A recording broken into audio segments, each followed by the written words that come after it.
Tout d'abord, merci à vous de m'avoir invité. Cette idée vient de mon enfance, une enfance africaine, camerounaise. Et tout petit, j'ai développé une passion dévorante pour le personnage du Père Noël. Et c'est la raison pour laquelle j'ai été vraiment choqué la première fois que j'ai eu à le rencontrer pour de vrai. Parce que déjà, il avait la peau noire, il était mince, il dégoulinait de sueur. Et le costume de Père Noël qu'il portait était vraiment grotesque, pour ne pas dire effrayant.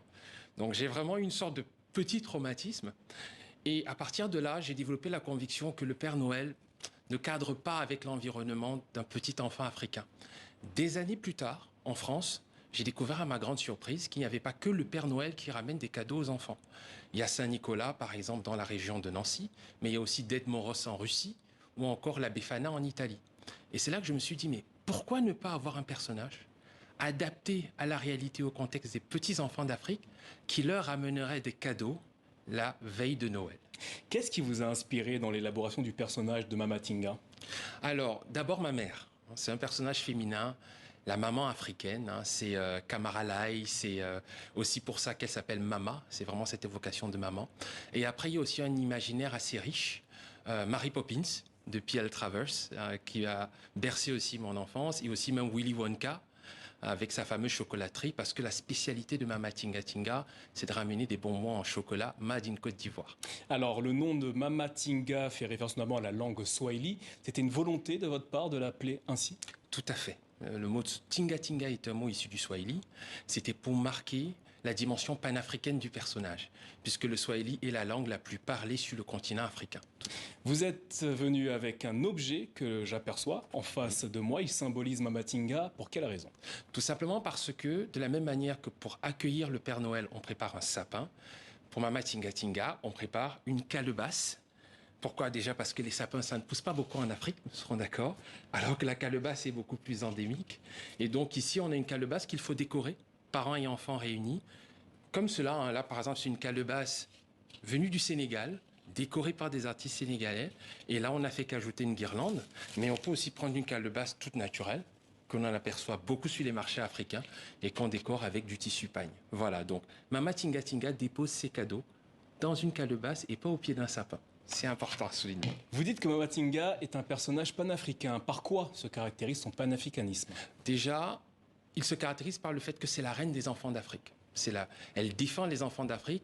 J'ai même pour rêve qu'un jour elle puisse siéger à l'Union africaine et que lors des comités de l'Union africaine, elle puisse une fois par an faire un bilan sur l'état des enfants africains par rapport à leur protection face aux guerres, par rapport à, je dirais, à leur bien-être.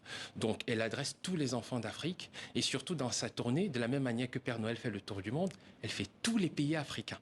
Donc, elle compte vraiment et elle pense à tous les Africains.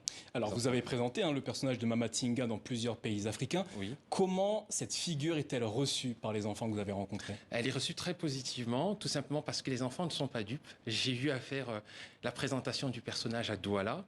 Et quand j'ai dit aux enfants s'ils pensaient vraiment que le Père Noël pouvait atterrir à Douala alors qu'il faisait pratiquement 39 degrés, beaucoup ont rigolé. Parce qu'ils savent bien que c'est bien éloigné du pôle Nord et des lutins et de l'environnement propre au Père Noël. Donc pour eux, Mama Tinga Tinga semble naturelle, d'autant plus que la maman africaine, c'est Mama Tinga Tinga. Elle a les traits de la maman africaine, chaleureuse et bienveillante.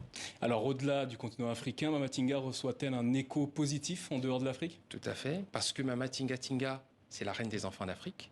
L'Afrique, c'est le berceau de l'humanité. Donc quelque part, tous les enfants du monde sont un peu les enfants d'Afrique. Donc non seulement la diaspora africaine a très positivement adhéré au personnage, mais même au-delà, parce que tous les enfants se retrouvent dans ce personnage merveilleux. Alors, Mama Tinga sur le continent africain, le Père Noël dans d'autres régions du monde, ces deux personnages sont-ils croisés? S'entendent-ils? Tout à fait, ils se sont croisés et effectivement, dans cette histoire que j'ai donc rédigée pour expliquer quel est ce personnage et comment elle a rencontré le Père Noël, on découvre que ce sont de très bons amis. Simplement, lui, il s'occupe de là où il fait froid et elle de là où il fait chaud. Et cette histoire aussi décrit comment les familles en Afrique préparent la venue de Mama Tinga Tinga en décorant les calebasses pour qu'elle puisse passer la nuit, prendre des petits mots dedans, parce que c'est important, Mama Tinga Tinga est dans le donner et le recevoir. Les petits-enfants en Afrique doivent trouver un petit dessin, un petit mot à mettre dans la calebasse. Et elle passe la nuit, elle leur fait un bisou sur le front, elle prend ses petits cadeaux et elle remet, elle, plein de bonbons et d'autres surprises dans les calebasses. Alors, très rapidement, pour les enfants qui nous regardent, que faut-il faire pour que Mama Tinga nous apporte des cadeaux? Alors déjà, là, par contre, ça ne change pas du Père Noël. Il faut être sage. Et elle a un truc, c'est que si l'enfant, si vous êtes sage, elle vous ramène donc des cadeaux, mais si vous n'êtes pas sage, elle vous ramène de la cola.